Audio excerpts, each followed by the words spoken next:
coupé en trois au lendemain du premier tour des élections départementales. La droite devance de justesse le Front National, la gauche est troisième. Stratégie divergente pour le second tour, on va en parler dans un instant.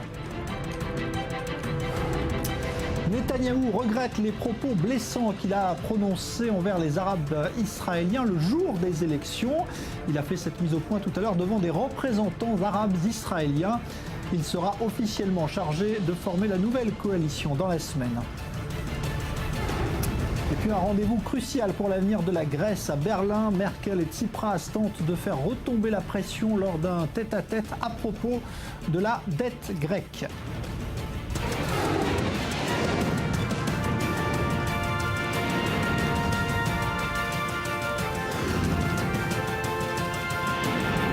Le Grand Direct, avec Jean-Charles Banou. Bonsoir à tous. Cela fait des mois, des semaines en tout cas que les sondages annoncent une sorte de raz-de-marée du Front National en France pour les élections à venir. Eh bien, le premier tour d'hier a certes montré que le Front National était en progrès, mais il est deuxième derrière le parti de la droite emmené par Nicolas Sarkozy, l'UMP et l'UDI. On va essayer d'analyser les enseignements de ce premier tour des élections départementales. La gauche est affaiblie, certes, mais a-t-elle mieux résisté que prévu? On va parler de tout cela en duplex depuis Paris avec nos deux invités, deux éditorialistes politiques. Je salue tout d'abord Laurent Geoffrin. Bonsoir. Vous êtes directeur de la rédaction de Libération. Et juste à côté de vous, Yvan Rioufol, bonsoir, éditorialiste au Figaro. Vous êtes l'auteur également d'un ouvrage intitulé Point sur les i, publié aux éditions de Passy. Merci à tous les deux d'être avec nous. On va discuter avec vous dans un instant de cette situation politique en France. C'est parti.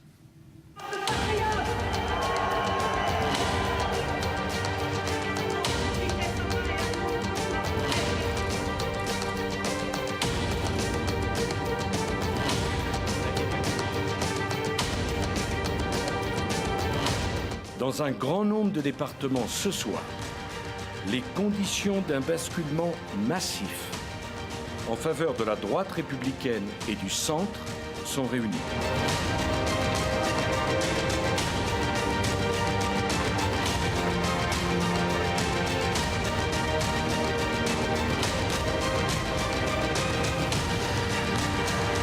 Ça veut dire que le combat continue. Moi, je ne voulais pas que le Front National soit la première formation de notre pays.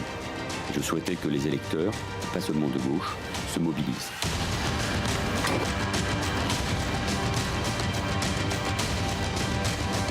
Vous avez dit très clairement, 20, oui. C'est un bon résultat, 25, c'est un triomphe.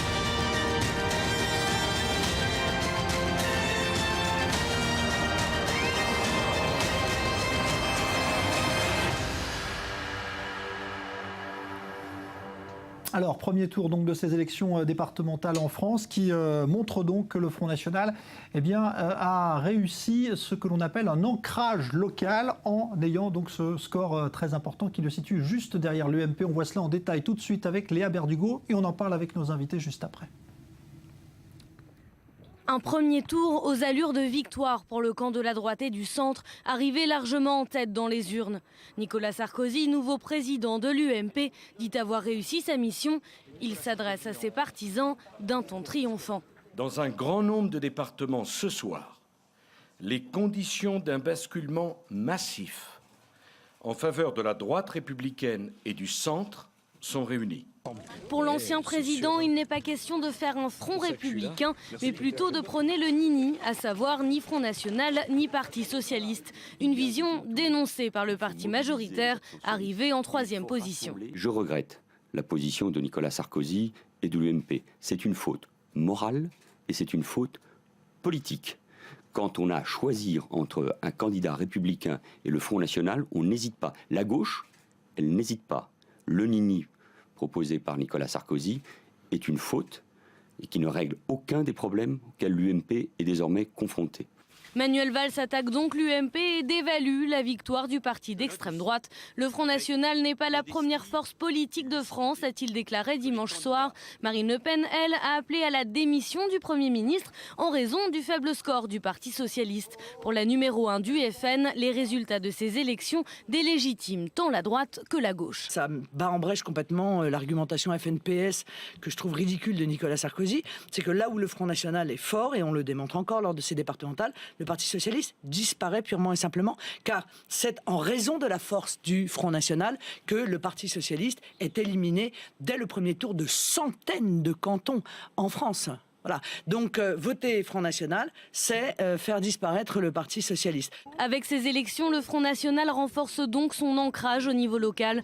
Les électeurs de l'UMP et du Parti socialiste vont-ils se mobiliser pour faire barrage au parti d'extrême droite? Réponse dimanche prochain dans les urnes. Alors, essayons de prendre justement les dossiers les uns après les autres. On va voir ça avec vous, Laurent Geoffrin et Yvan Rioufol, depuis Paris. Donc, tout d'abord, Laurent Geoffrin, vous avez coupé votre une en trois aujourd'hui. C'est donc à l'image de la France, vous avez ce sentiment qu'on est désormais dans un paysage politique coupé en trois systématiquement? Oui, c'est une chose qui s'est imposée au fil des années et qui est maintenant consacrée. C'est-à-dire qu'en France, il y a traditionnellement deux camps, enfin deux grandes forces, la droite et la gauche. Et aujourd'hui, vous en avez trois. C'est-à-dire que le Front National s'est intercalé dans cette élection en tout cas, entre le Parti Socialiste et l'UMP. Et donc, ça change complètement l'arithmétique des scrutins. Parce que jusqu'à présent, le Front National gênait beaucoup la droite. Maintenant, il gêne tout le monde parce qu'il prend des voix à tout le monde à cause du niveau qu'il a atteint. Et donc, vous vous retrouvez effectivement, Marine Le Pen elle dit une chose juste en disant dans les endroits où le Front National est fort, c'est souvent la gauche qui est éliminée parce que ce sont les classes populaires qui ont basculé d'un camp à l'autre pour des raisons assez longues à expliquer. Mais enfin, c'est un fait patent, on le voit bien dans les résultats. Yvan Rioufol, on voit effectivement que le Front National est donc aujourd'hui très fort. Certains disent même que c'est le premier parti de France, mais c'est quand même l'UMP qui est arrivé premier. C'est un peu différent tout de même. Il faudrait analyser très exactement ce qu'a été ce scrutin. Ce n'est pas l'UMP qui est arrivé le premier. D'ailleurs, il serait intéressant de savoir ce que l'UMP a fait comme suffrage pour essayer de le comparer au Front National. L'UMP gagne avec les voix supplémentaires de l'UDI et du MoDem, dont Nicolas Sarkozy avait dit qu'il ne voulait pas entendre parler. Et donc il y a une sorte de trompe-l'œil dans cette élection, d'abord à vouloir comparer le Front National à des coalitions de partis, et également à vouloir faire admettre qu'il y a aujourd'hui un tripartisme. Je pense que ce tripartisme est une construction fictive qui ne correspond pas à la sociologie du peuple français. Ce que l'on ne voit pas, ce qui n'apparaît pas dans les journaux, mais ce qui crève les yeux, c'est qu'il y a aujourd'hui un basculement à droite, très largement à droite, à 60% aujourd'hui des électeurs qui votent à droite. Or, on tente de nous faire comprendre qu'il y aurait un camp équilibré entre gauche et droite à 36 et 37%, et un Front National qui serait à 25% et qui n'aurait rien à voir avec tout cela. Non, la sociologie française aujourd'hui montre qu'il y a ce basculement conservateur, ce basculement qui était déjà identifié depuis très longtemps, et je crois personnellement que ce tripartisme-là ne durera pas, car il ne correspond pas à la vision qu'ont les Français de ce que devra être bientôt les chamboulements des grands partis. Je pense que, et pour la droite, et pour la gauche, et pour le Front National, on doit s'attendre à des éclatements et à de nouvelles coalitions sur une nouvelle opposition qui n'est plus une opposition droite-gauche, ni même libérale-dirigiste, mais une opposition entre ceux qui veulent revenir à la nation et à ses impératifs, ou ceux qui veulent poursuivre dans le multiculturalisme et le post-nationalisme. Laurent Geoffrin, vous partagez cette analyse? Pas du tout. Pas du tout, parce que je ne mets pas le Front National et l'UMP dans le même camp. Parce qu'il y a dans le programme du Front National un certain nombre d'éléments qui sont contraires à la tradition républicaine, à mon sens, et qui ne se trouvent pas, en tout cas pas pour l'instant, dans le programme de l'UMP. Et je constate d'ailleurs que Nicolas Sarkozy, alors même qu'il est tenté souvent de reprendre certaines thématiques ou certains problèmes soulevés par le Front National, refuse toute espèce d'alliance avec le Front National. Et donc, ça me paraît fondé de dire que droite et extrême droite sont séparés par des choses importantes. D'ailleurs, vous l'avez dit vous-même, il y a ceux qui sont pour l'Europe et puis il y a ceux qui sont pour la nation seule. Jusqu'à preuve du contraire, l'UMP est européenne. Elle le dit et elle le fait quand elle gouverne. Donc elle a un point de désaccord fondamental avec le Front National, en tout cas sur ce point. Et donc on ne peut pas les coaliser comme ça. C'est vrai que certains électeurs passent de l'un à l'autre, ça c'est tout à fait vrai. Mais en faire un bloc unique, non, ça c'est pas. Je ne pense pas que ça corresponde à la vérité politique des choses. Je n'opposais pas la nation à l'Europe, j'opposais la nation au multiculturalisme. Il y a aujourd'hui, et à gauche et à droite, des clivages qui tentent à se retrouver sur un besoin d'enracinement, c'est ce que je veux dire. Et donc il y a aujourd'hui des alliances possibles, d'autant que l'on s'aperçoit que l'alliance qui est proposée par Nicolas Sarkozy est une alliance très faible. Déjà, on apprend que l'UDI ne se reconnaît pas dans le ni-ni. On sait également que de la part d'Alain Juppé, en tout cas, il ne se reconnaît pas dans une stratégie de droitisation qui a fait sans doute gagner d'ailleurs Nicolas Sarkozy quand il s'est prononcé contre le voile à l'université et contre les menus de substitution dans des écoles publiques. Et donc il y a encore une fois une grande fragilité de ces unions. Je ne parle que de l'union des droites, mais on pourrait dire la même chose des unions des gauches. Et je pense que là, pour l'instant, nous sommes dans une construction médiatique, une construction politique qui d'ailleurs bénéficie à la gauche, car la gauche peut encore espérer gagner en 2017 grâce à cette division fictive de la droite. Mais ce tripartisme, encore une fois, n'est un tripartisme qui n'avantage que la gauche. Et donc il est voué, de mon point de vue, à disparaître assez vite sous la pression même des électeurs. Alors justement, aujourd'hui, le bénéficiaire du scrutin, à votre avis, l'un et l'autre, est-ce que c'est Sarkozy qui finalement signe peut-être aussi son retour dans l'optique de 2017 ? Il a été en tête alors que les sondages ne le mettaient peut-être pas en si bonne place. Ou est-ce que c'est encore une fois Marine Le Pen qui peut apparaître comme la grande gagnante de ces élections locales ? Laurent Geoffrin. Ce qui s'est passé, c'est qu'il y avait une atmosphère qui s'était installée, probablement sur la base des sondages, en tout cas en partie sur la base des sondages, et aussi sur la base des analyses qui étaient dispensées dans les journaux ou à la télévision, et puis par les déclarations, notamment celle de Marine Le Pen, qui avait une affiche en disant « Le Front National, le premier parti de France ». Et donc beaucoup de gens, la plupart des gens s'attendaient à une percée très forte du Front National, à une montée, une nouvelle montée, et puis à des difficultés, à un effondrement complet de la gauche, et à un maintien plus ou moins glorieux de la droite. Ça ne s'est pas passé du tout comme ça. Voilà, c'est ça, par rapport à ce qu'on pensait, par rapport à l'atmosphère qui prévalait avant le scrutin, on a un paysage tout à fait différent et qui donne des perspectives différentes pour la présidentielle. Vous avez une gauche qui ne s'est pas effondrée, qui fait un mauvais score, c'est un revers, mais elle ne s'est pas effondrée. Vous avez un Front National qui s'implante localement, vous l'avez dit, ça c'est très juste, mais il n'a pas fait une percée extraordinaire par rapport aux européennes, c'est à peu près le même score. Et du coup, il arrive derrière d'autres partis ou d'autres coalitions, et c'est Sarkozy qui est le principal gagnant, dont on disait qu'il avait raté son retour, et que la droite était divisée, qu'il n'y avait pas de programme, qu'elle n'était pas audible, que personne n'y croyait, etc. En fait, si... on s'est trompé, y compris certainement moi à certains égards, mais on constate que Nicolas Sarkozy a fait un bon score, qu'il a plutôt bien mené sa barque et que cette coalition avec l'UDI paye, de la même manière que la division de la gauche lui coûte très cher. Et donc vous avez un paysage qui est différent, où on s'aperçoit que peut-être à la fin des fins, les trois forces dont on parle et qui ne s'allieront pas avant la présidentielle, ça je ne crois pas du tout, ça me paraît totalement invraisemblable.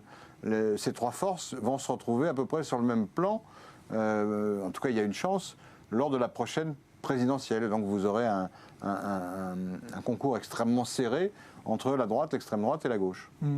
Yvan Rioufol. Oui, je pense que l'essoufflement tout de même qu'a marqué le Front National, qui en effet n'a pas atteint, en tout cas ce que donnaient comme objectif les sondeurs eux-mêmes, qui créditaient ce parti de 30%, et on a fait 25%. Et donc cet essoufflement relatif, car encore une fois, il y a eu un ancrage malgré tout du Front National dans ces élections locales, qui n'était pas a priori dans ses habitudes, s'explique de mon point de vue de deux manières. Tout d'abord parce que le Front National montre sa faiblesse à ne pas pouvoir créer d'alliances. Et donc je pense que s'il ne crée pas ces alliances, il s'interdit de gagner, en tout cas en 2017, peut-être plus tard, mais en tout cas en 2017, s'il reste ce parti isolé, ce que cherche à faire la gauche naturellement. Et je crois également que Marine Le Pen paye son indigence du programme économique qui l'a fait se rapprocher des Grecs notamment, dont on voit à quel point cette politique était une politique irréaliste et démagogique. Et je crois que cette manière qu'a Marine Le Pen de vouloir, en voulant flatter un électorat ouvrier et venant de la gauche, de vouloir revenir sur l'État-providence et tout ce qui tombe en faillite est une politique qui effraie une partie de la société qui a bien compris aujourd'hui qu'une page devait être tournée, en tout cas dans cette vision dirigiste de l'économie, et que malgré tout c'était une sorte de libéralisme qui s'imposait par la force des choses, étant donné que l'État prouve pratiquement quotidiennement ses incapacités et à gérer ses propres missions.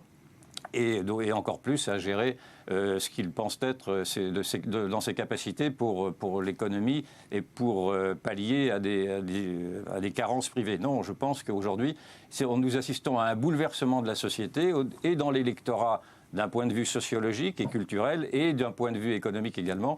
Et pour l'instant, l'offre politique ne correspond pas, me semble-t-il, aux nouvelles réalités. Et je pense que les nouvelles réalités devraient faire admettre au discours un discours libéral et un discours conservateur à la fois. Or, ceci, pour l'instant, est un mariage improbable de la carpe et du lapin, en tout cas en fonction de ce que voient les hommes politiques français. Alors, je voudrais qu'on dise un mot quand même de la situation du Parti socialiste et du Premier ministre Manuel Valls, qui s'est investi personnellement dans cette campagne, qui disait donc finalement qu'il avait choisi peut-être la bonne stratégie en fixant le Front National comme étant le principal adversaire. Est-ce que vous trouvez qu'il a réussi, Laurent Geoffrin, comme il a l'air de le laisser entendre un petit peu quand même ? Il a oui, plutôt pas mal, oui. Il n'a pas réussi autant qu'il aurait souhaité, mais effectivement, il est probable que le fait de désigner l'adversaire, ça a inquiété une partie de l'électorat de gauche qui du coup est sorti ou est ressorti de l'abstention pour venir essayer de faire en sorte que la gauche ne s'effondre pas. Je pense que ça s'est produit. Il y a aussi un effet décalé de ce qui s'est passé depuis le début de l'année, c'est-à-dire une espèce de prise de conscience républicaine dans le pays, qui n'est pas celle de tout le monde, loin de là, mais enfin qui est celle d'une partie de la droite et d'une grande majorité de la gauche, et qui a fait que le civisme électoral et que l'idée d'aller voter a repris un peu des couleurs. Je crois que ça a joué un rôle. Ouais. Et on s'est beaucoup gendarmé devant le discours de Valls, on s'est moqué de lui en disant voilà, il met en valeur le Front National, c'est pas du tout ça qu'il faut faire. Bah si, c'était probablement ça qu'il fallait faire. Peut-être fallait-il faire d'autres choses, en tout cas ça a été un élément positif dans sa stratégie qui lui a permis de limiter les dégâts. Yvan Rioufol, là-dessus ? Non, je ne suis pas d'accord, mais cela fait très longtemps que cette stratégie de la diabolisation du Front National a montré qu'elle ne servait à rien, sinon à, au contraire, engranger des voix en faveur du Front National. Le Front National, aujourd'hui, est devenu un parti de rejet du système, et quand vous avez le système qui appelle de lui-même à rejeter le Front National, ce ne sont que des raisons supplémentaires pour ces Français oubliés d'aller rejoindre le Front National. Je pense que le Premier ministre s'est fait plaisir en prenant la posture du résistant face à une pseudo-vague brune que ne représente pas le Front National, même si au cœur du Front National, on a vu qu'il y avait encore un noyau très raciste et antisémite, naturellement, qu'il faut combattre. Mais le Front National, tel qu'il se présente aujourd'hui comme force nouvelle et populaire, n'est pas cette vague brune qu'a voulu désigner d'une manière très exagérée le Premier ministre. Et je pense qu'il s'est au contraire un peu désavoué dans cette crispation, dans cette hystérie même, car on l'a vu trembler de rage lors de à l'Assemblée nationale répondant à une question de Marine Le Pen. Et je crois que cette politique est une politique qui est incompréhensible, d'autant plus qu'elle est menée par des gens à gauche qui se targuent de vouloir imposer le vivre ensemble. Et le vivre ensemble demanderait d'abord de pouvoir à ce que l'on puisse vivre ensemble avec notamment cet électorat populaire qui ne se reconnaît plus dans les discours de la gauche en l'occurrence. Donc il y a une grande contradiction, une grande hypocrisie à vouloir rejeter toute une partie, 25% ou peut-être plus d'un électorat, au prétexte que cet électorat pense mal. Et donc ceux qui se targuent de vouloir promouvoir le vivre ensemble ne pensent pas ce qu'ils disent, ou du moins disent disent n'importe quoi, en l'occurrence. Alors, vous restez avec nous encore un instant, Yvan Rioufol et Laurent Geoffrin. Je voudrais vous faire écouter justement comment, vu de Tel Aviv, vu d'Israël, eh bien, la population voit ce qui s'est passé en France dans ce vote, c'est-à-dire une montée de l'extrême droite, qu'on voit un peu plus à chaque élection donc progresser. Voici ce qu'en pensent les Israéliens. Quelques réactions. Je pense que ce n'est pas à propos des partis de droite, mais plutôt une opposition entre le capitalisme et le socialisme. Et le socialisme ne fonctionne pas sans argent.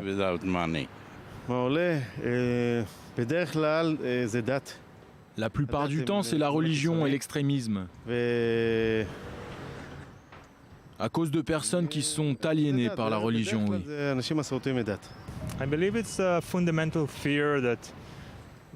Je crois que c'est une espèce de peur profonde que les gens ont. Une peur de l'autre, une peur de l'étranger. C'est cette peur qui encourage ce genre d'actes.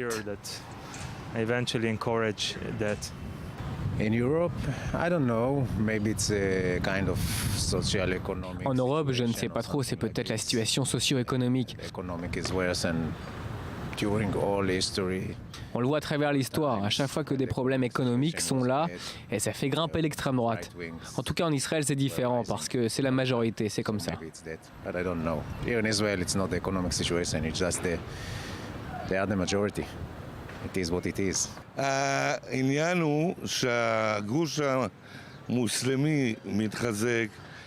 Moi, je pense que c'est à cause de l'islam parce qu'il se renforce.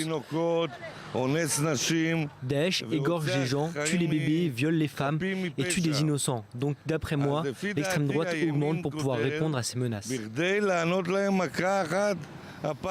Voilà donc pour ces opinions évidemment vues d'Israël à propos donc de ce paysage politique français. Un mot justement là-dessus, Laurent Geoffrin. Est-ce que vous avez l'impression que ce qui s'est passé, évidemment les attentats du mois de janvier, Charlie Hebdo, la manifestation, tout cela a pu avoir une influence sur le vote, ou est-ce qu'on est sur un phénomène politique finalement de plus longue haleine? À mon avis, ça a eu une influence parce que le Front National, qui est un parti nationaliste, a capté l'inquiétude d'une partie des Français qui estiment que les frontières sont trop ouvertes. Et donc on fait rentrer des gens dont on ne veut pas. Et évidemment, les attentats confortent cette thèse. Cette thèse globalement est fausse vis-à-vis de la minorité musulmane, parce que l'immense majorité des musulmans cherchent à travailler normalement et à vivre en citoyens français. Mais il y a cette minorité intégriste, parmi lesquels il y a des terroristes extrêmement dangereux et cruels. Et donc, évidemment, une partie de l'électorat dit, ben voilà, si on ne les avait pas laissés rentrer, ils n'en seraient pas là. Le problème, c'est qu'ils sont nés ici en général. Mais bon, les gens ne font plus le détail maintenant. Et donc, il y a une atmosphère comme ça de peur qui peut se comprendre, étant donné la brutalité, la cruauté des attentats qui ont été perpétrés en ce début d'année. Donc ça a joué, certainement, les meilleurs propagandistes du Front National, ce sont les terroristes. Yvan Rioufol ?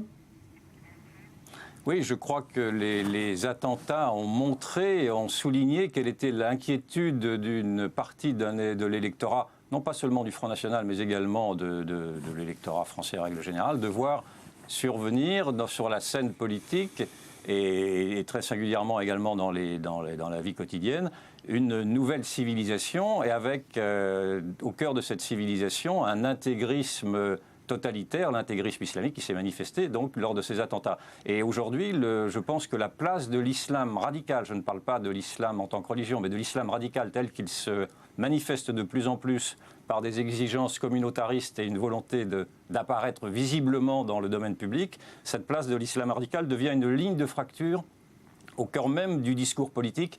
Et quand je disais que la nouvelle ligne de fracture était entre ceux qui voulaient revenir aux fondamentaux de la nation et ceux qui voulaient accepter cette société multiculturelle, j'avais en esprit également la position que les politiques devaient adopter vis-à-vis des exigences de l'islam radical. Il y a tout un discours qui est un discours connivant, un discours en tout cas de compréhension vis-à-vis de l'islam et de ses revendications, que ne partage pas une autre partie de la population, et moi je fais partie de cette autre partie de la population, et je crois qu'il y a des exigences à formuler, que ne formule pas pour l'instant le Parti socialiste, que ne formule pas ou à moitié l'UMP, sinon au dernier moment avec Sarkozy dans des exemples que je vous ai donnés sur le voile à l'université, et que formule davantage le Front National. Je pense que cette ligne de fracture sur la position que doit adopter la République et la laïcité vis-à-vis de l'islam radical, de l'islam politique, de l'islamisme dans le fond, cette ligne de fracture va s'accentuer et les attentats ont été le révélateur en effet à l'opinion, qui n'était quand même pas tout à fait dupe, de la dangerosité, bien sûr, de cette idéologie totalitaire. Alors, il nous reste très peu de temps, mais 1 minute chacun quand même pour un mot sur ce scénario, parce qu'on pense évidemment déjà à 2017, à la présidentielle. Est-ce que vous voyez ce scénario qu'on a vécu hier soir se répéter pour la présidentielle de 2017 ? Laurent Geoffrin. Je pense que la compétition de 2017 est plus ouverte maintenant qu'on ne le pensait avant. C'est-à-dire que dès lors que la gauche ne s'effondre pas, le suspense demeure. Parce qu'il est très peu probable que le Front National et la droite trouvent un terrain d'entente. Donc vous aurez 3 forces équivalentes au premier tour. Et on ne sait pas laquelle arrivera en tête.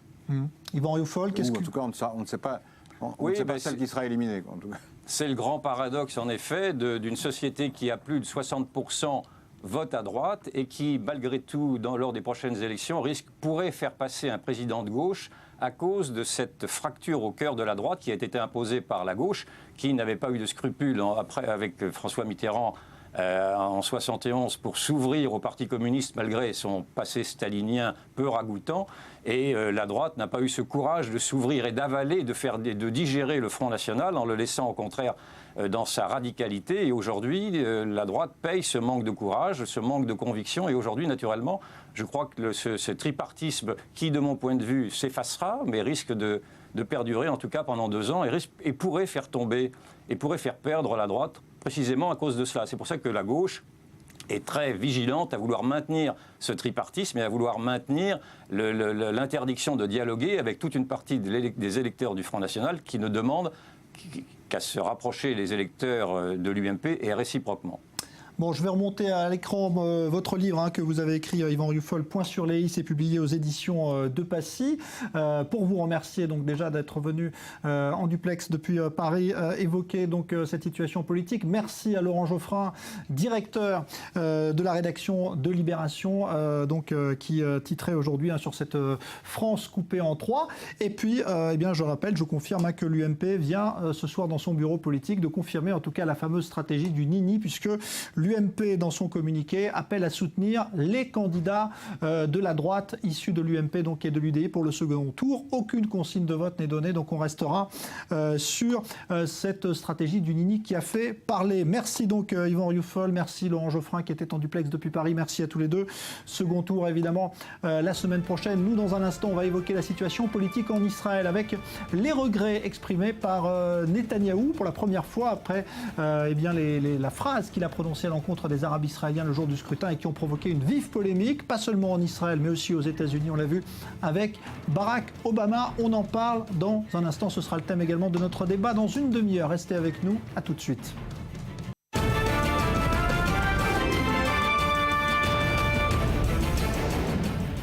La France coupée en 3 au lendemain du premier tour des élections départementales. La droite devance de justesse le Front National, la gauche est 3e.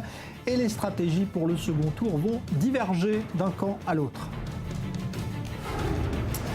Netanyahou regrette ce soir les propos blessants qu'il a prononcés envers les Arabes israéliens le jour des élections. Le Premier ministre s'exprimait tout à l'heure devant des représentants de la communauté arabe israélienne. C'est lui qui sera appelé à former la nouvelle coalition cette semaine. Et puis rendez-vous crucial pour l'avenir de la Grèce en ce moment à Berlin. Merkel et Tsipras en tête-à-tête pour tenter de faire retomber la pression à propos de la dette grecque.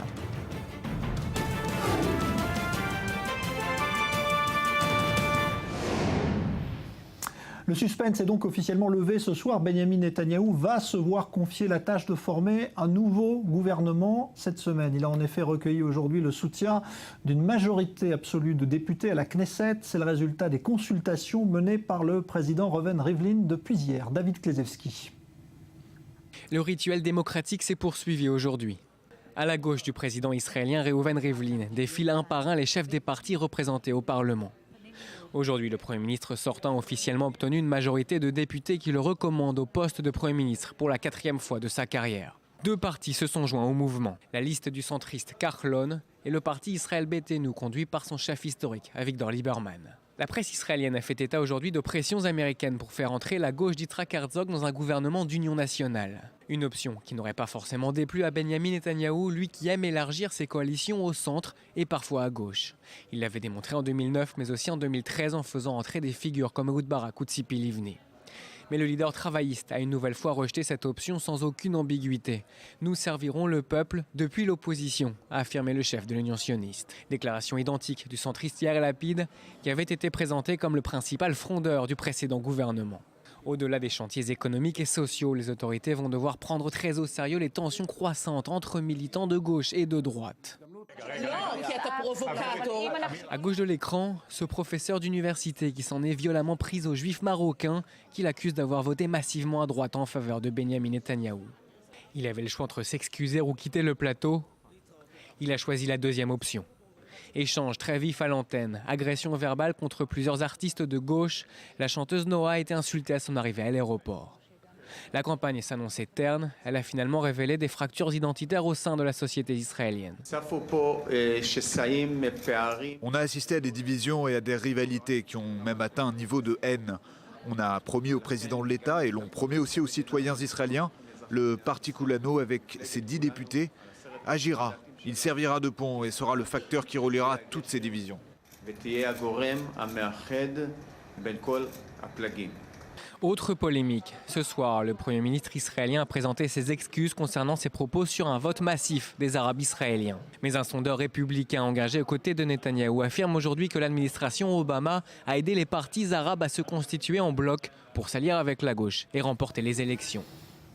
Et on sera dans un instant en direct de Jérusalem avec Daniel Haïk pour vous donner justement les toutes dernières informations avant la formation de ce gouvernement. Et puis également les propos tenus par Netanyahou tout à l'heure devant des représentants de la communauté arabe israélienne. Mais sachez également qu'une réunion du Conseil des droits de l'homme de l'ONU à New York est consacrée à la situation à Gaza et en Cisjordanie s'est tenue aujourd'hui en l'absence à la fois du représentant américain et israélien. Le dossier israélo-palestinien que les États-Unis veulent remettre en marche après la campagne électorale en Israël est point central de ce dossier, le statut de Jérusalem.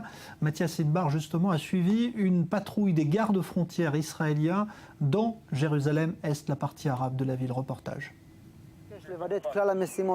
On les appelle les Verts dans le jargon sécuritaire. Ces policiers font partie de l'unité des gardes-frontières. Sur les 15 000 hommes que compte cette force, plus de la moitié sont déployés à Jérusalem. Le commandant et chef de bataillon Aviad Ktef gère l'une des zones les plus sensibles du pays, Jérusalem-Est. À bord de sa Jeep, il nous emmène au cœur de ces quartiers.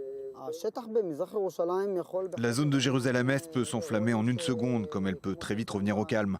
Nous sommes en contact permanent avec les directeurs d'écoles arabes et avec les leaders de ces quartiers. Mais en même temps, nous ne montrons aucune tolérance envers les fauteurs de troubles. Il ne s'agit pas de punition collective, mais d'opérations bien ciblées contre ces mêmes fauteurs de troubles. Quelques mois plus tôt, après le meurtre des 3 adolescents israéliens et celui d'un jeune palestinien, Aviad était confronté aux pires violences que Jérusalem ait connues depuis 20 ans. Jets de pierre, cocktails Molotov, feux d'artifice, affrontements quasi quotidiens avec les gardes-frontières, sans oublier les multiples attentats à la voiture bélier. Dans le quartier de Hatour, le contraste est pourtant aujourd'hui saisissant. Ici, il y a 6 mois, nous étions confrontés à de nombreux affrontements. Mais comme vous pouvez le constater, nous roulons tranquillement aujourd'hui. Les gens se promènent dans la rue, personne ne dit qu'il n'y aura pas soudainement des jets de pierre. On ne peut pas empêcher tous les incidents sporadiques.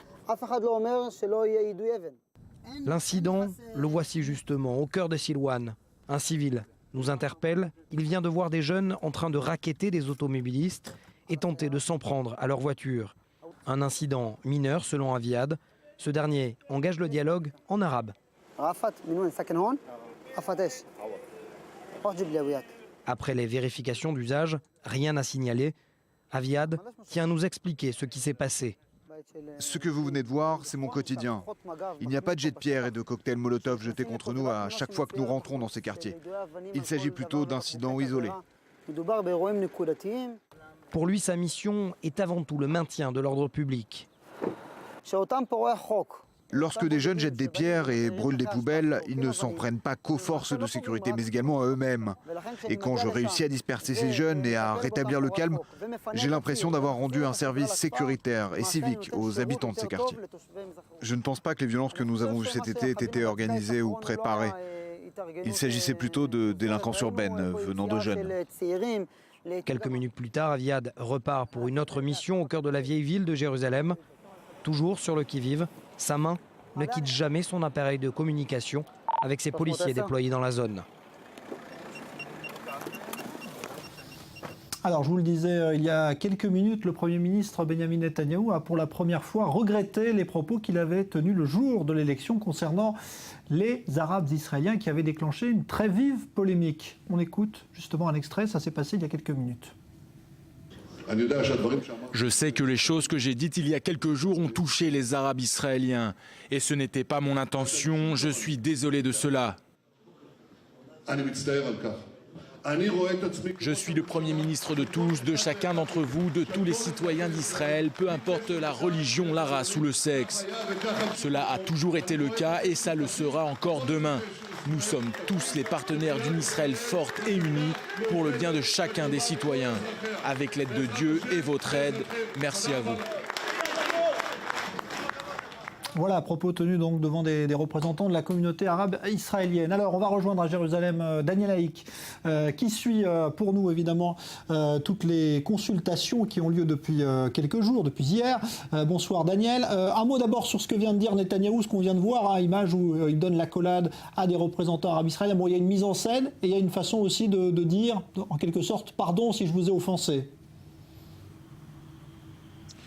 Oui, effectivement, le Premier ministre s'est excusé d'une certaine manière. À partir du moment où il s'excuse, on peut a priori lui pardonner. Mais en tout cas, du côté des Arabes israéliens, du côté du leader de la liste arabe unifiée, Ayman Odeh, eh bien, il n'est pas question de se contenter de ses excuses et il les a repoussées. D'ailleurs, il y a quelques instants en public, en affirmant qu'il était préférable que Benjamin Netanyahou agisse pour essayer de veiller à un équilibre entre la population juive et la population arabe israélienne, en particulier dans le domaine social. Il ne s'est pas opposé à rencontrer dans l'avenir, ou même dans un proche avenir, le Premier ministre israélien pour débattre justement du fossé qui sépare la population juive de la population arabe, en particulier en matière sociale.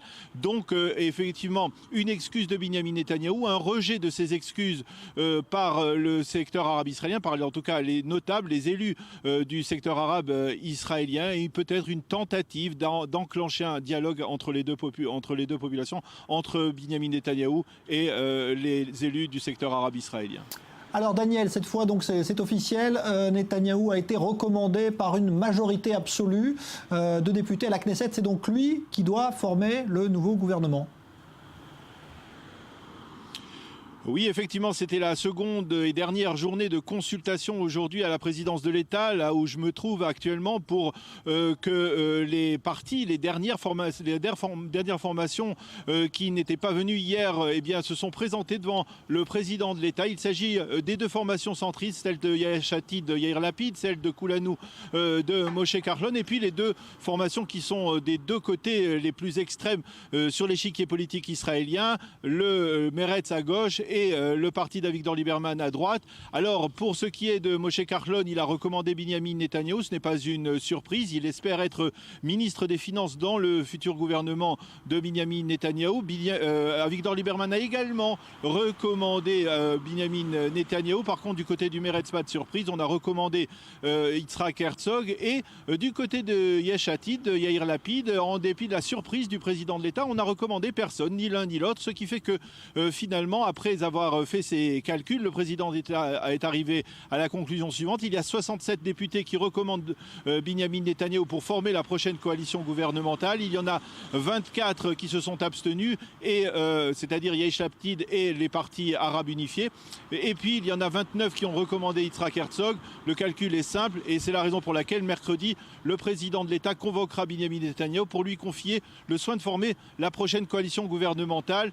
Le Premier ministre aura 28 jours, une première série de 28 jours pour former cette coalition gouvernementale, et s'il n'y parvient pas, il aura un rajout de 14 jours supplémentaires.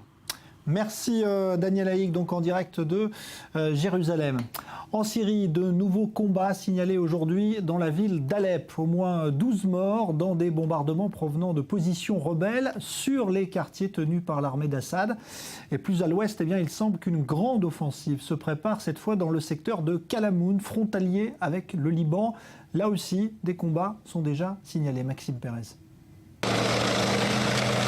C'est la prochaine cible du régime syrien, Kalamoun. Depuis plusieurs semaines, les forces d'Assad ne s'en cachent plus. Elles veulent reprendre le contrôle de cette zone montagneuse qui jouxte la frontière libanaise et coupe également la route menant à Damas, la capitale syrienne. Des milliers de djihadistes s'y retranchent et en ont fait une base arrière difficilement prenable. Depuis Kalamoun, ils mènent régulièrement des incursions en territoire libanais. Leur cible, des positions du Hezbollah ou de l'armée libanaise. Et parfois, des villages chiites frontaliers comme Ersal, pris d'assaut l'été dernier par des combattants du groupe Jabhat al-Nusra. Pour repousser cette menace, les forces pro-Assad se préparent activement à ce qu'elles présentent comme la grande bataille du printemps.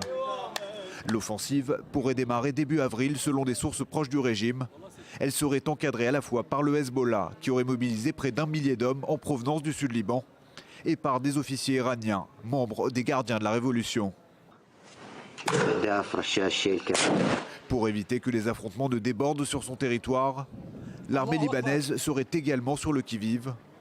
Près de 5000 militaires se trouvent actuellement déployés dans le secteur frontalier de la Bekaa, prêts à répondre à toute attaque de groupes djihadistes.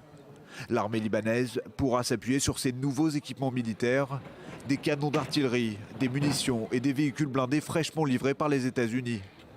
En attendant, une aide plus conséquente de la France et de l'Arabie saoudite. En Tunisie, un soldat a été tué la nuit dernière par l'explosion d'une mine posée à la frontière avec l'Algérie. C'est dans cette zone que sévissent plusieurs groupes djihadistes. Et le gouvernement a par ailleurs annoncé aujourd'hui les premières sanctions pour les défaillances observées lors de l'attaque contre le musée du Bardo qui a fait 21 morts à Tunis. Maël Benoliel. Après l'émotion, place à l'action pour les autorités tunisiennes. 6 jours après l'attentat du musée du Bardo, revendiqué par l'État islamique, le Premier ministre en personne, Habib Essid, a limogé le chef de la police de Tunis ainsi que celui en charge du quartier du Bardo. À l'issue d'une visite sur place, le chef du gouvernement tunisien constate des défaillances sécuritaires graves. Le musée, bien que mitoyen du Parlement, ne semblait pas faire l'objet d'une protection particulière. Les 2 terroristes ont pu pénétrer sans mal dans l'enceinte regroupant ces 2 bâtiments, comme le suggèrent les images des caméras de surveillance du musée. Alors que la piste d'un 3e complice en cavale est toujours d'actualité, le président de la République tunisienne, Béji Caïb Essebsi, a confirmé que les 2 djihadistes abattus par les forces de l'ordre portaient des ceintures d'explosifs. L'un d'entre eux a d'ailleurs été inhumé ce dimanche. La famille et les proches de Yassine Lahabidi se sont retrouvés dans la maison de famille pour un dernier hommage. Sous le choc, le frère du djihadiste n'arrive toujours pas à s'expliquer comment ce garçon de 27 ans a pu participer à cette tuerie dans laquelle 21 touristes ont trouvé la mort. On n'y croyait pas jusqu'à maintenant, c'est-à-dire que cette personne-là soit dans ce genre d'histoire. Nous, toute la famille, ne réalisons pas que Yassine est mort. C'est une personne normale qui aimait rigoler. Il aimait tout le monde. Tout le monde le connaissait. Jusqu'à maintenant, personne ne réalise. Je sais pas, c'est un choc incroyable. La Tunisie, déjà confrontée à de profondes difficultés économiques, craint que ces derniers événements viennent gâcher la saison touristique. Les autorités restent pour l'instant sur le qui-vive. Des milliers de participants étrangers sont attendus dès aujourd'hui pour participer au Forum social mondial. Le prestigieux musée du Bardo, lui, réouvrira ses portes dès demain, sous protection policière renforcée. Au Yémen, face à la dégradation de la situation sur le terrain, l'appel au calme lancé par l'ONU hier soir semble être voué à l'échec. Plusieurs pays du Golfe voisins du Yémen envisagent même de se mobiliser à l'aide d'une force régionale militaire afin d'intervenir, ce qui pourrait constituer un conflit frontal avec l'Iran qui soutient les rebelles chiites au Yémen. On écoute l'un des ministres saoudiens. Nous continuons d'espérer pouvoir apporter assistance au Yémen, avec tout ce dont il a besoin. Nous espérons que cette crise va se résoudre de manière pacifique. Mais si elle ne se résout pas de manière pacifique, les pays de la région prendront les mesures nécessaires pour protéger la région contre cette agression. Et l'Arabie saoudite qui s'inquiète également de la conclusion possible d'un accord nucléaire avec l'Iran. Les négociations directes Kerry-Zarif vont reprendre ce jeudi en Suisse. L'Arabie saoudite est donc sur la même ligne qu'Israël. Et elle l'a fait savoir haut et fort aujourd'hui en donnant son opposition à tout accord en l'état avec l'Iran. On est en ligne avec Raphaël Jérusalemi, qui est ancien officier dans le renseignement militaire israélien. Bonsoir. Est-ce qu'on peut donc imaginer que l'Arabie saoudite, comme Israël finalement, fasse pression aussi pour éviter que l'Iran se dote de l'arme nucléaire ? Oui, on peut tout à fait l'envisager. L'Arabie saoudite a même menacé la Maison-Blanche d'une course à l'armement en cas de ce qu'on appellerait un mauvais accord avec l'Iran, c'est-à-dire que les Saoudiens, les premiers, se mettraient aussi dans la course au nucléaire pour bien montrer l'absurdité et le danger d'un mauvais accord qui permettrait à l'Iran de continuer à développer sa puissance nucléaire. Ouais. Un mot, Raphaël Jérusalemi, parce qu'on sait qu'Israël aussi fait pression en ce moment à Paris. Il y a eu des entretiens aujourd'hui entre le ministre Steinitz et la France. Est-ce que vous pensez que ces pressions sur les Français, les Britanniques vont suffire à modifier la position américaine ? Ça dépend plutôt des relations avec l'Amérique, de la France et de l'Angleterre avec l'Amérique. François Hollande est assez ferme sur ses positions. Il l'a toujours été d'ailleurs depuis le début. Il a été beaucoup plus tenace qu'Obama et il exige beaucoup plus de garanties que n'en demandent les Américains. Il donnera son appui à un accord que s'il est persuadé d'avoir un certain contrôle sur ce qui se passe dans le nucléaire iranien, alors qu'on apprend récemment par l'opposition clandestine iranienne qu'il y a au moins un site secret qui n'a jamais été visité, qui n'a jamais été déclaré par l'Iran nucléaire. Et la CIA essaie de minimiser cette information. Elle est pour le moins inquiétante en tous les cas. Elle inquiète sûrement les Saoudiens et à mon avis les Français et les Anglais. On espère qu'elle finira par inquiéter tout de même aussi les Américains. Merci Raphaël Jérusalemi, donc en direct avec nous. C'est donc jeudi à Lausanne que reprennent les discussions entre Américains et Iraniens. L'économie à présent, première visite officielle en Allemagne pour le nouveau chef du gouvernement grec, Alexis Tsipras, qui est invité par Angela Merkel, évidemment, pour parler de cette fameuse dette grecque. Bonsoir, Johanna Citruk. Bonsoir, alors, Jean-Charles. C'est le premier tête-à-tête véritablement entre ces deux chefs de gouvernement. Oui, effectivement, ce lundi, donc, Alexis Tsipras s'est rendu à Berlin pour discuter avec Angela Merkel, une rencontre très attendue pour désamorcer les tensions entre, d'une part, donc, un gouvernement grec qui a promis de mettre fin à l'austérité dans son pays et, d'autre part, une Allemagne qui est inflexible. En fait, Alexis Tsipras doit convaincre Angela Merkel de la pertinence de ces réformes, des réformes qui doivent être validées ensuite par l'Eurogroupe, on l'a vu dans les semaines précédentes, pour qu'Athènes puisse toucher donc sa dernière tranche d'aide, une tranche de 7,2 milliards d'euros. Il y a urgence puisque d'après les révélations aujourd'hui du quotidien britannique le Financial Times, le 15 janvier dernier, le Premier ministre grec aurait envoyé un courrier donc à la chancelière allemande pour lui expliquer que sans cet argent, sans cette aide, sans ces 7,2 milliards d'euros, Athènes ne sera pas en mesure d'honorer certaines échéances de remboursement. Alors, il y a quelques instants seulement une conférence de presse commune de Tsipras et Merkel. Qu'en sort-il ? Pas grand-chose. Il n'y a pas eu d'annonce majeure pendant cette conférence. Il y a évidemment quelques petites phrases de soutien d'un côté et de l'autre, la nécessité de trouver un terrain d'entente, des encouragements, ne pas se diviser et surtout aller dans la même direction. Et la seule vraie information, c'est Angela Merkel qui l'a donnée. information si on peut dire, puisqu'elle a clairement expliqué en fait qu'il ne fallait pas s'attendre aujourd'hui à des résultats en ce qui concerne le programme de réforme qui est proposé par Athènes. Alors un mot sur la réaction des marchés financiers à ce rendez-vous ? Oui, les investisseurs semblent inquiets. Les bourses européennes ont globalement terminé en baisse, une baisse modérée pour Paris et Londres qui perdent respectivement 0,65% et 0,22%, et une baisse plus importante pour Francfort, donc pour le DAX, qui a terminé à moins 1,19%. Merci Johanna Citruc. Aux États-Unis, la course à la présidentielle de 2016 est lancée. Première candidature pour les primaires dans le camp républicain. Il s'agit du sénateur conservateur Ted Cruz, candidat donc à l'investiture. Son portrait, Julia Ganancien. C'est en 140 signes que Ted Cruz a annoncé ce lundi sa candidature à l'investiture républicaine pour l'élection présidentielle de 2016. Le conservateur de 44 ans est né à Calgary, au Canada. Il est le fils d'un opposant cubain au dictateur Fulgencio Batista qui avait fui Cuba pour le Texas. Excellent orateur et avocat renommé des causes conservatrices, il est l'incarnation du rêve américain. La réponse ne viendra pas de Washington. Elle viendra uniquement des hommes et des femmes de ce pays, des gens de bonne foi, des amoureux de la liberté, de ceux qui respectent la Constitution. Elle viendra de la même façon qu'elle est toujours venue à tous les moments de défi dans ce pays, quand le peuple américain s'unit et dit « Nous allons revenir et remettre cette ville lumineuse sur une colline, celle des États-Unis. Merci et que Dieu vous bénisse. » Côté programme, Ted Cruz est un fervent opposant à la loi sur l'immigration voulue par le président Obama, qui entend régulariser 5 millions de personnes en situation irrégulière. C'est aussi un défenseur inconditionnel d'Israël qui s'élève fréquemment contre l'accord nucléaire qui se dessine avec l'Iran. En septembre 2013, il prononce le 4e plus long discours de l'histoire du Congrès.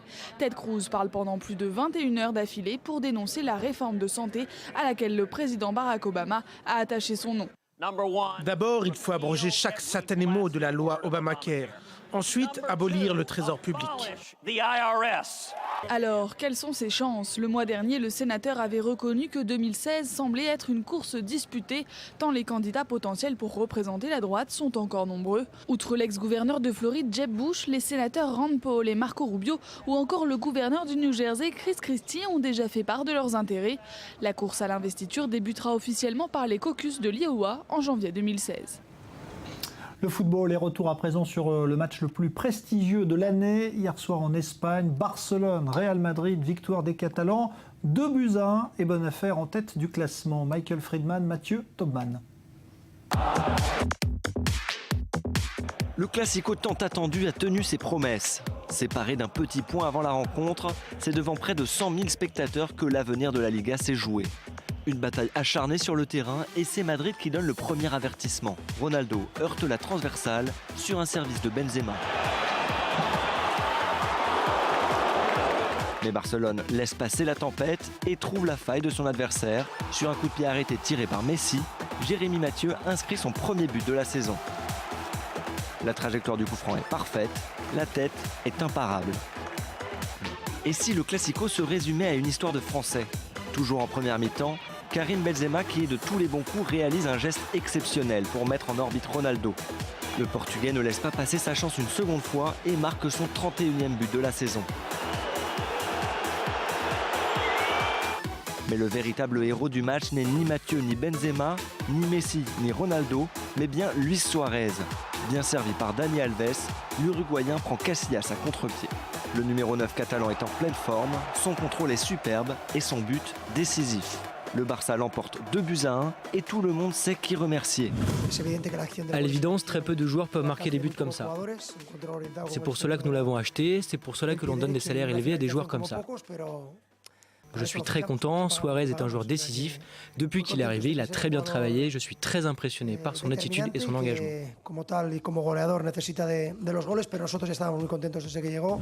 Il reste maintenant 10 matchs à jouer pour le Barça qui compte 68 points, soit 4 d'avance sur son rival. Mais le Real croit toujours en sa bonne étoile et n'abandonne pas.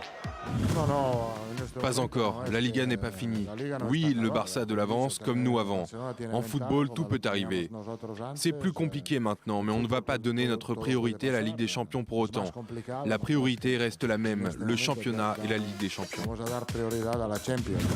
Alors que le dénouement de la Liga approche, le Barça a désormais un avantage comptable, mais aussi psychologique, pour conquérir le titre. Voilà, direction Gaza à présent, dans le chaos de l'après-guerre, une histoire d'animaux qui attendrit, des bébés lions qui ont été adoptés par une famille palestinienne, les Raqqa. C'est une histoire pas comme les autres qui se déroule à Gaza. L'histoire d'un parc zoologique qui doit se séparer de 2 lionceaux. Les finances sont en berne et les prix s'envolent.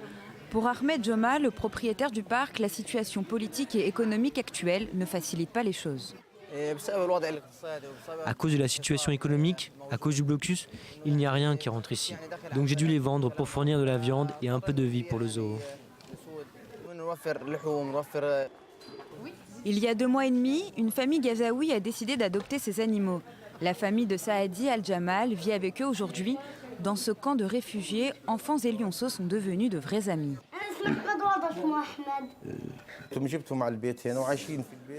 Je les ai achetés et ramenés à la maison. Ils vivent avec nous comme toute autre personne. Ils jouent dans la maison, dans les chambres, ils se promènent partout. Ils jouent avec les enfants. Leurs amis les plus proches, ce sont les enfants. Les lionceaux dévorent un demi-kilo de viande par jour. Pour les nourrir, le propriétaire débourse quotidiennement près de 6 €, alors qu'un salaire mensuel gazaoui équivaut à 290 €. Même si cela revient cher avec en plus ses 4 enfants, ce Palestinien compte bien pour le moment garder ses animaux. Aujourd'hui, je pourrais en tirer profit chaque semaine. Il y a des gens qui m'ont demandé de les louer le jeudi et le vendredi pour 200 shekels par jour. Mais j'ai refusé. À Gaza, plus de la moitié des habitants sont au chômage et près de 3/4 dépendent de l'aide humanitaire. Saadi Al-Jamal pense à louer ses lionceaux d'ici 5 mois pour des parcs d'attractions ou complexes balnéaires. Il a déjà reçu une offre de rachat de 9 000 $. Le propriétaire a gardé secret le montant de son achat. Voilà, les lions dans l'arène politique, ce sera dans un instant. Débat consacré aux suites des élections en Israël. Restez avec nous, on sera avec Nissim Zvili et Boaz Bismuth pour évoquer notamment les regrets de Netanyahou après ses propos qui ont heurté les Arabes israéliens le jour du vote. A tout de suite.